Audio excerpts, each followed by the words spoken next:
One more before the break. George in Chicago. Great to have you, sir. Hi. Hi, Ross. It's a great honor. We were talking about your father.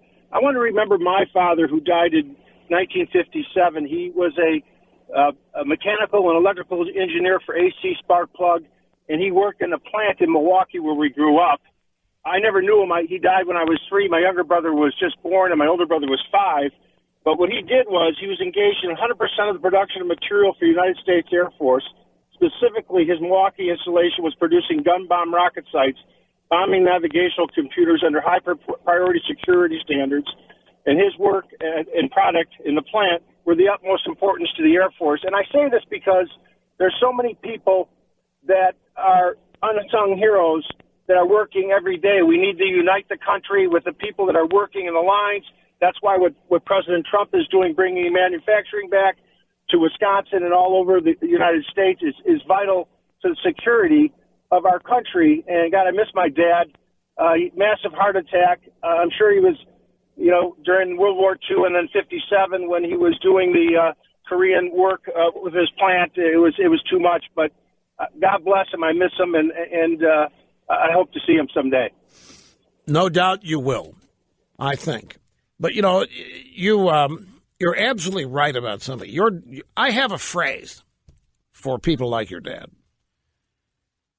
And that phrase is the people who make the country work. And your dad seems like a classic member of that group of people. They were not seeking fame or notoriety. They were not narcissistic. They were not trying to call attention to themselves. They knew, because World War II and other challenges, that they learned very early in their lives that there were things much bigger than themselves.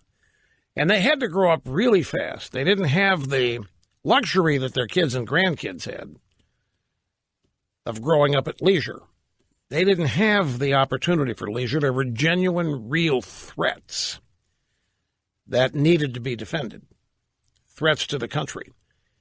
And these people are still out there, and they're all over the place. And nobody ever knows about them because they don't blow their own horn, and they don't have press agents and publicity spokesmen. So nobody ever knows what they're doing. Nobody ever hears about them. And when a story like the Florida shooting happens, we don't know what they think. We are treated to a news media that has become a very activist, radical left activist organization that disguises itself as media people. One of their tricks, for example, in this story, they're trying to make it look like every American is ticked off and wants the NRA disbanded and guns collected and not sold anymore. That every American finally realizes this, except for Donald Trump and the Republicans, who are still a bunch of pig-headed, stubborn, obstinate snobs that don't get it. And that is what's reported. But we don't know what people like your dad think about these things. And it's important to know because they are the people that make the country work. And by that, look, there are people every day that are doing things that are not glamorous and they're not exorbitantly highly paid, but the country couldn't function each day without them. And that's why I say they are people that make the country work. The media does not make the country work.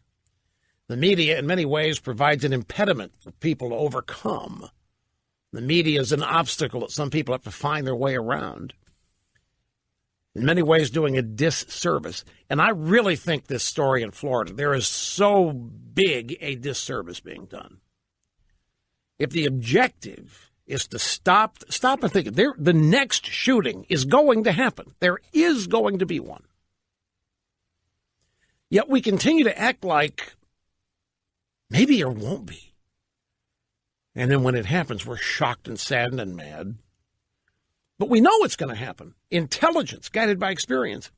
And as a brilliant caller to the program said yesterday, it's pretty good odds that the next shooter already has the gun that he's going to use. And just like this incident, I'll bet you that the next shooter is already known by some people, like this guy was. And nothing was done.